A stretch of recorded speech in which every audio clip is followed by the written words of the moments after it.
हाँ जी, अभी आपने वंशावली नोट करी। वंशावली के बाद हम क्रम से शासकों को पढ़ेंगे। यदि हम वंशावली के अंतर्गत ही देखें तो देखो, हम वर्क करते हैं रावसिया पर।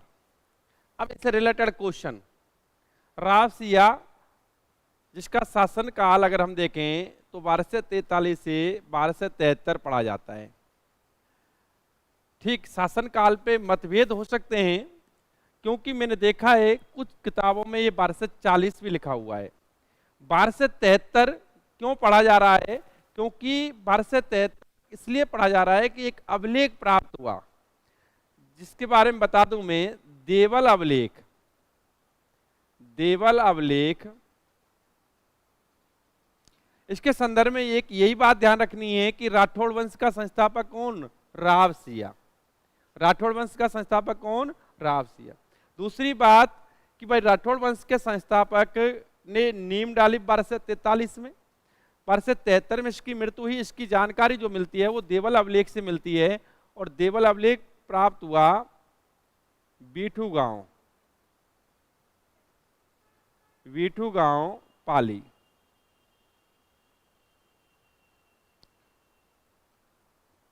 देवल अभिलेख के अनुसार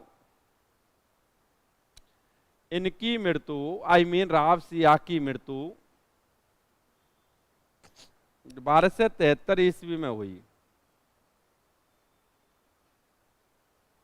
कब हुई? 1273 ईस्वी में। देखो, ये हमें बस इसके संदर्भ में पॉइंट पढ़ने को मिलता है।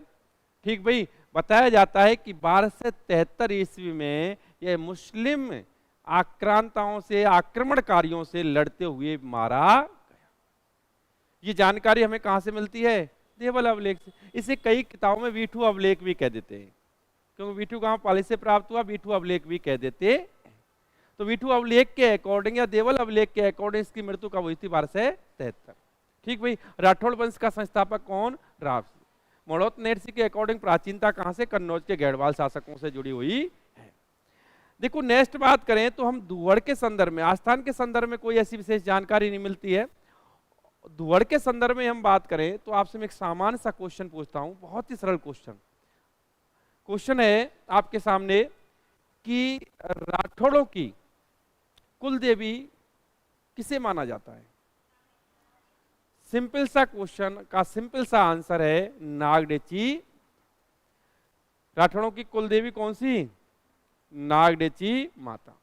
मैं आपको स्पष्ट कर दूं कि जो इनकी कुल देवी नागडेची माता है, राठौड़ों की कुल देवी नागडेची माता।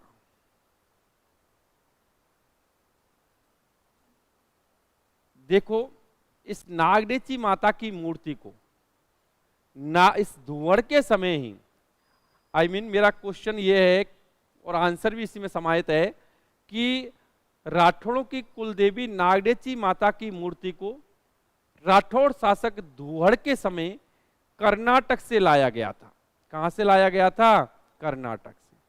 कर्नाटक से लाया गया था और इसे नागाड़ा गांव बाड़मेर में स्थापित करवाया गया था। कहां स्थापित करवाया गया था? नागाड़ा गांव। अर्थात नागडेची माता जो राठौड़ों की कुलदेवी मानी जाती है, उसका प्रारंभिक मंदिर कहां बनवाया गया था? नागाड़ा गांव बाड़मेर। ये बात विशेष ध्यान देना।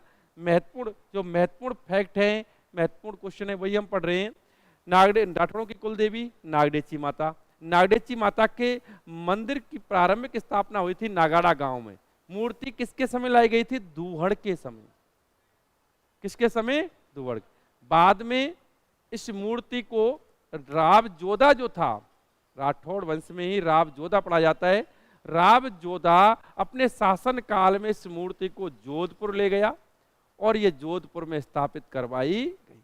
नागडेची माता रखना, नागडेची माता की मूर्ति, वैसे एक चीज और बता दूं मैं आपको, ये नागडेची माता की मूर्ति काष्ठ की बनी हुई है। किसकी बनी हुई है? ठीक भाई, नागडेची माता की मूल मूर्ति किसकी बनी हुई है? काष्ठ की, जो वर्तमान में कहाँ है? जोधपुर में। वर्तमान में कहाँ है? जोधपुर में। लेकिन प्रारंभिक दौर में इसको कहाँ स्थापित करवाया गया था? नागाड़ा बाड़मेर में वर्तमान में भी नागडेची माता का मंदिर स्थित है, लेकिन मूल मूर्ति वहां पर नहीं लगी हुई है। उसके स्थान पर एक शिला की पूजा नागडेची माता के रूप में की जाती है। ठीक भाई, तो ये बात देखो। एक और चीज बताता हूं मैं आपको। आपने एक लोक देवता का नाम सुना होगा, पाबू जी। सुना है पाबू जी? आपको लोक देवता पढ़ाए जाएंगे, उस समय पाबू जी का उल्लेख किया जाएगा, क्योंकि सेकंड ग्रेड फर्स्ट ग्रेड को पाबू मतलब लोक संत लोक देवता आपके सिलेबस में है। अगर हम देखें तो पाबू जी के पिता का नाम क्या था? पाबू जी के पिता का नाम था धांधल। धांधल, धांधल का पुत्र कौन हुआ? पुत्र हुआ पाबू जी। कौन हुआ? और पाबू जी किसका भाई था? वो धुवड़ का भाई कौन था? धांधल। और धांधल का पुत्र कौन हुआ? पाबू। तो कुल मिलाकर के आप देखें, पाबू जी भी जो लोक देवता के रूप में प्रतिष्ठित हैं, कहीं ना कहीं आप जानते हैं बड़े समुदाय में पूजनीय हैं। पाबू जी का जो जुड़ा हुआ है वो कहां से जुड़ा हुआ है? राठौड़ वंश से। जुड़ाव कहां है? राठौड़ वंश से। तो निश्चित रूप से धुवड़ के भाई धांधल के पुत्र कौन थे? पाबू जी। तो आप 2 पॉइंट ये लिखो, फिर हम राव चूड़ा के बारे में पढ़ेंगे, जो निश्चित रूप से उसके बाद लगातार हम शासनकाल और उससे रिलेटेड सारी जानकारियां बड़े स्तर पर शेयर करेंगे आपसे। तो अभी आप इनके बारे में नोट करा देता हूं। ठीक, आप राव सिया हेडिंग लिखो, राव सिया हेडिंग लिखें। चलो, क्या